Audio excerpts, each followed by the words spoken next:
Reflections.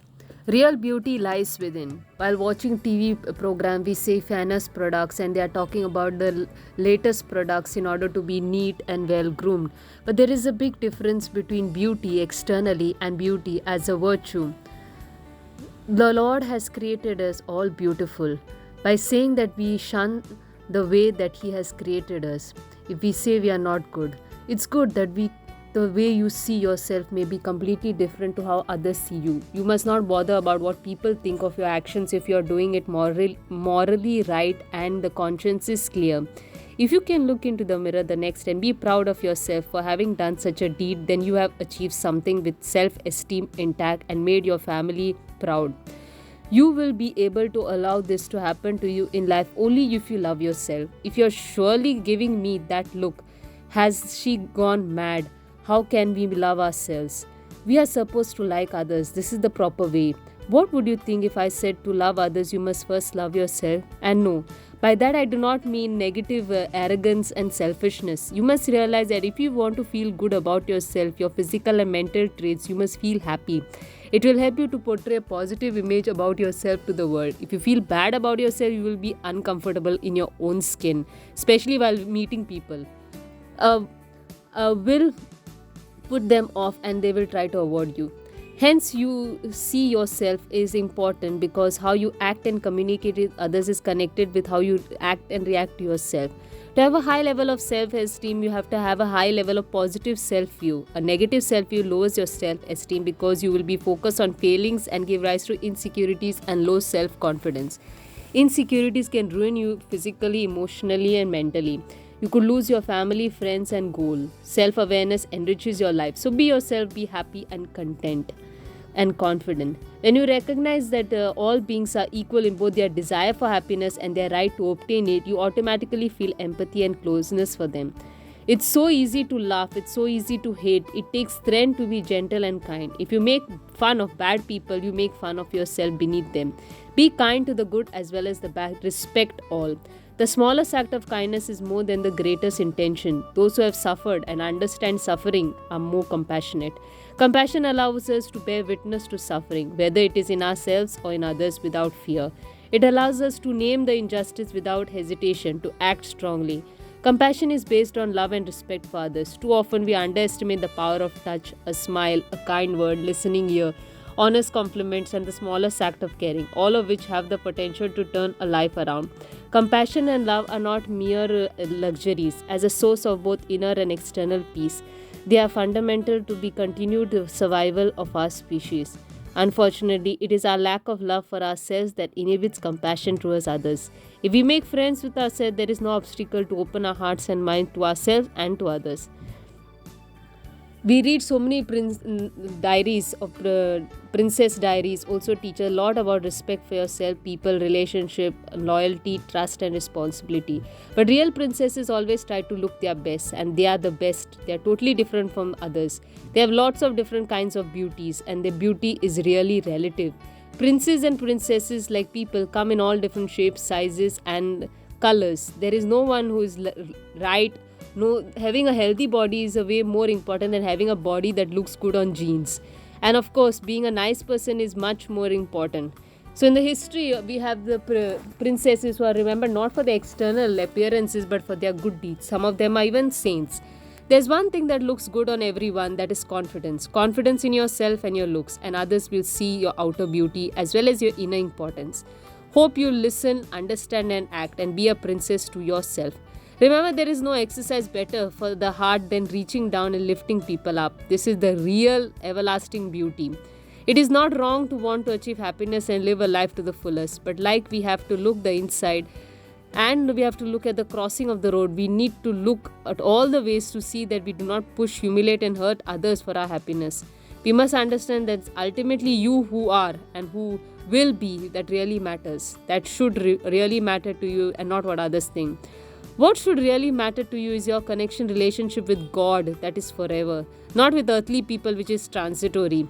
As St. Ignatius of Loyola told St. Francis Xavier, what will it profit a man if he gains the whole world but loses his soul? Giving while living. A closer glimpse at our lives will show us that we are busy with our families, our ambitions, our inclinations, which are plenty. So much of hunger, wretchedness, pain, pathos, penury, and loneliness is there in the face of this world. And what are we doing about it? We are facing a moral collapse so as to treat everyone in a very cavalier way. If we could only come down from the high horse of arrogance and self centeredness and meet people on the ground level, we will find everything very small and it would become a very big difference. The best portion of a man's life is his littleness, nameless, unremembered acts of kindness and love. On the contrary, our talk is filled with bragging, boasting, our lives are egocentric ways. The world is bent on having rather than giving. Human beings have a propensity to seek to rise above the others in terms of power, wealth, and finally trying to secure unknown future, which they even do not know whether they'll be able to live for too long. And they end up getting caught in their own life and problems, shutting themselves to the wonderful things and people around them. These people neither give nor receive friendship. They just build big walls instead of bridges. They are materially wealthy but spiritually poor. The peace these folks gain is only very hollow, and the happiness they profess is only outwardly. Joy is not there in their lives at well, and they only exercise what their culture teaches them about joy. Our culture says live for yourself, forget the others. But joy comes when we get our focus off ourselves and concentrate on helping others. The happiest people on this earth are those who are serving others. In other words, happiness comes from giving happiness. The Christian way of life means seeing in every other person, be rich, poor, strong, weak, good, bad, someone that we must serve, that is Christ Himself. True measure of a person is not the number of servants he has, number of people he has served. Mother Teresa was an icon of love. She stored away treasures in eternal life by giving all that she had while she lived, and that was love.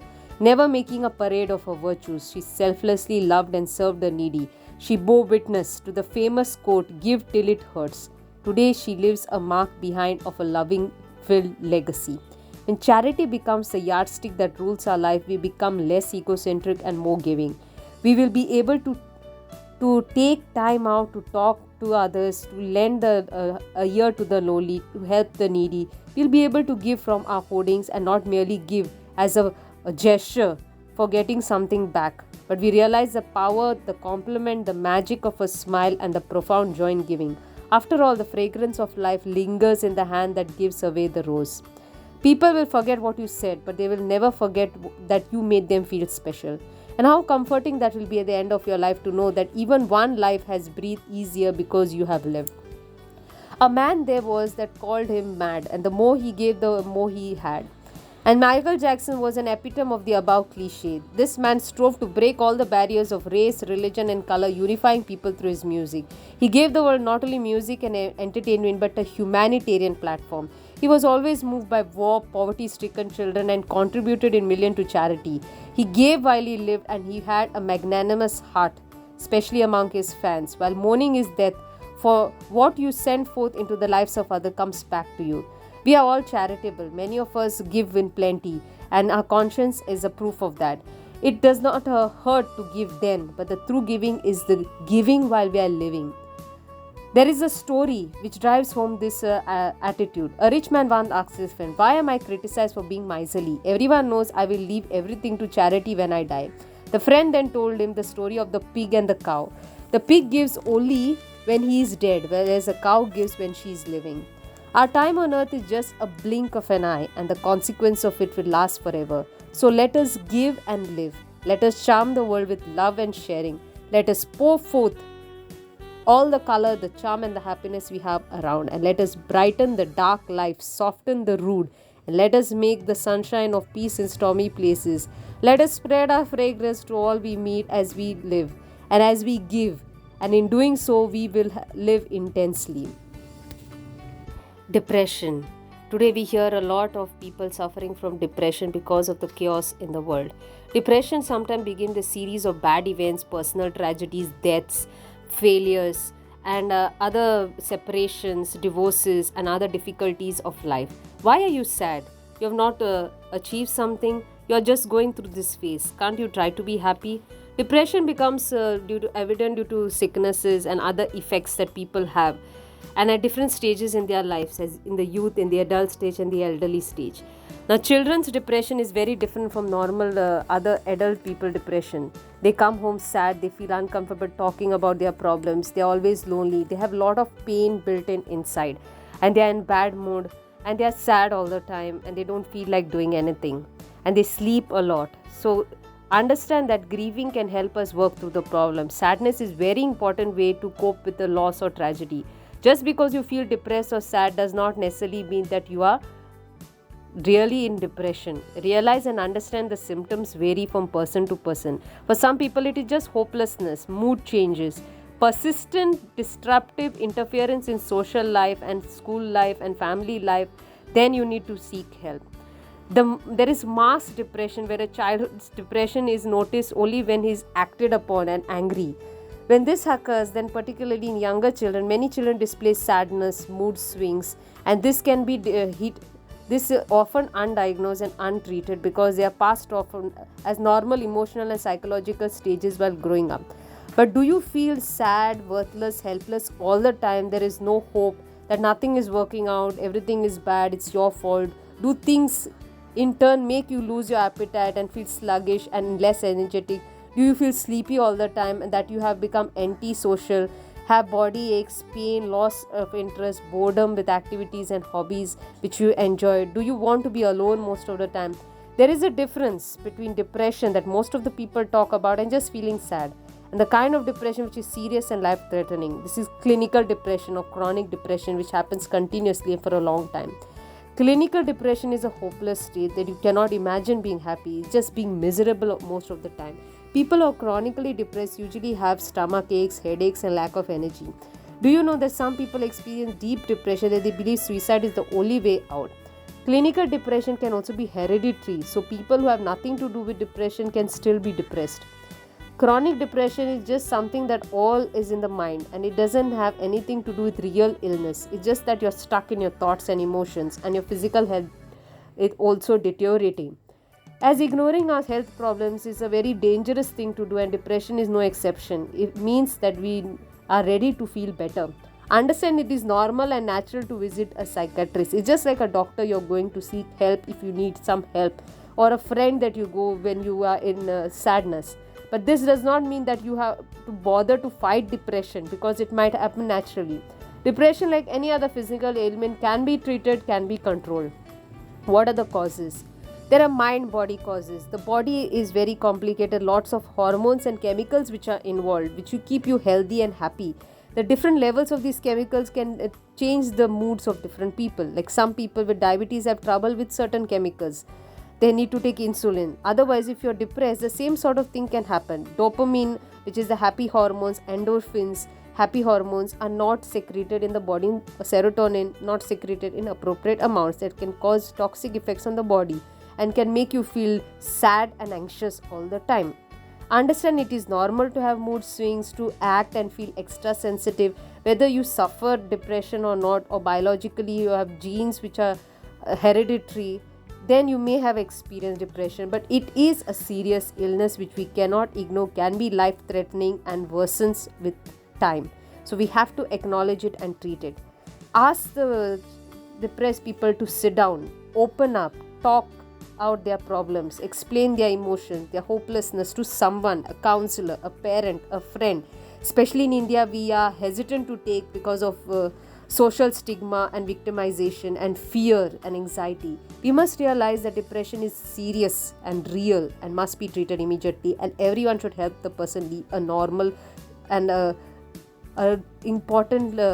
is a very helpful and healthy life. A normal depression usually temporary, can go but should diminish over time. Seek immediate help and consultation from a medical professional if the symptoms are severe, prolonged and debilitating, unexplained and unusual. Give the person space and time. Be caring, understanding, listen to the person. Help them with some enjoyable recreational activities. Have a regular nutritious diet, sleep cycle, physical activity that is appropriate for any existing medical condition, since physical activity can help relieve and manage the depression. Be helpful. It can be hard to be around someone who's always bumped up, but many people react to this by staying away from them, being harsh to them, trying to avoid telling them that they are making them get angry. They are not fun to be around. But if you are a real friend and you want to really help your friend, then do not leave them alone, but rather support them, accompany them. It's natural to me, okay, if that's what she wants, but try to get past those feelings and reach out to those who are depressed and need your help. Friends forever. Friendship is a warmth, a hug, a support, and a comfort. Friendship reminds us of all the people who are near and dear, especially difficult moments. It is because we are human beings naturally get accustomed to friends in our infancy and childhood. Many of us think about friendship very spiritual and count on friendship as a divine gift. If we think deeply, most of us realize that friendship is an imperative and a fundamental cornerstone of all humanity. All the people have friends, and especially closest friends whom they adore. Friends truly are such a valuable part of our life, understand us to the core. They spend their time thinking about us, helping us in our thoughts, needs, and deeds. For this very reason, often said, a friend in need is a friend indeed. They guide us in our decision. They provide strength and courage to face the world and the tribulation. Friends help us to overcome the obstacles in life with their constant help and support. Friendship protects us from harm and provides us warmth, affection, fondness, and constant company, a comfort and a solace whenever we are away from family. They are there when we are broken and lonely. It is exactly at this time when we realize how important friends are.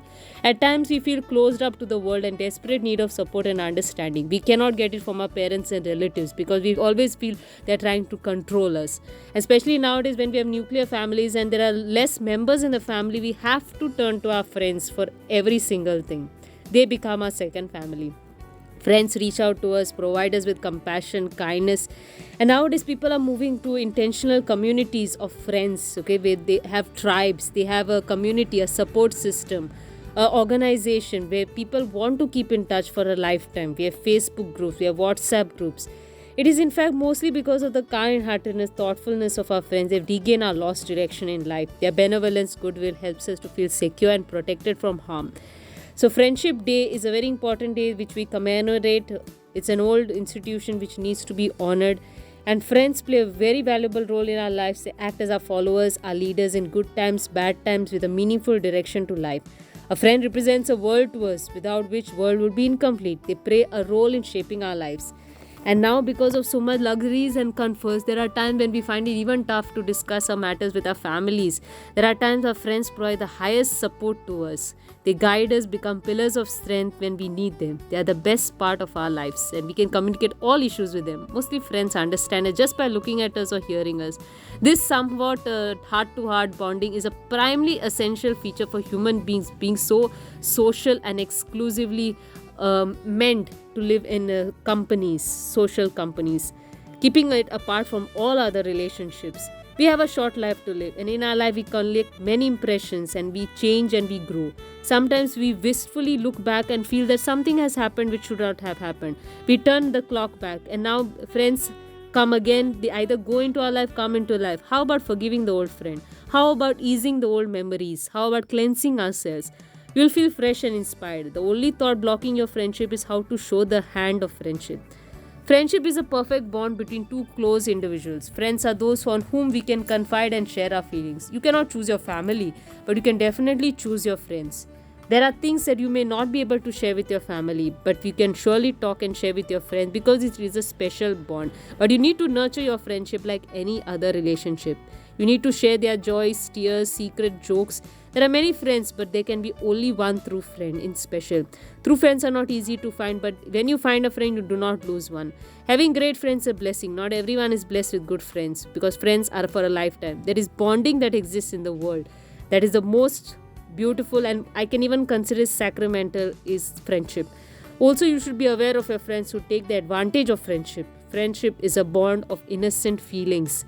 And this is what friendship is all about: being vulnerable to the other, being transparent to the other. It is like a river. If the water does not flow, then there will be stagnation. It will dry up. In the same way, friendship needs to be fed with the water of love and affection. And when we plant a tree, we take care of the plant from the smaller stage. We nurture it, we give it water, air, fertilizer, but also protect it from damage. Friendship is such a plant. One has to take care of one friend. One has to take care that the plants grow. Many of us take friendship for granted. We believe that friends are always there whenever we need them. We take many things for granted in life. We even take air for granted, sun for granted, our friendship for granted, but we suffer later. But this is false. If we don't water the plant of friendship regularly, our friendship will suffer, will create distance. We need to value them and value the friendship. A day soon comes when our friends will begin feeling that we do not care for them, we are taking advantage of them, and the friendship gets over. Does anyone want to destroy long-term friendships? No, never. The more you value a friend, the more they'll care about you, the more you'll be there for you. I have my best friend who I treasure a lot. Really, I can't express how completely captivated I am with all of them. They are the most amazing, caring, inspiring, intelligent, wonderful people, and I won't trade my friends for anything in the world, not even jewels.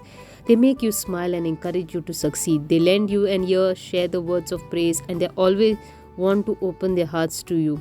Friendship is a golden thread that ties our hearts together. Friendship helps us to bring peace, positivity to the globe, which is a real reason to celebrate. Long live life, long live friendships. Not only our earthly friends, but also our heavenly friends, the angels and the saints, especially our guardian angels and our Blessed Mother, are our very close friends and intercessors. May they always help us on this journey of life. Amen.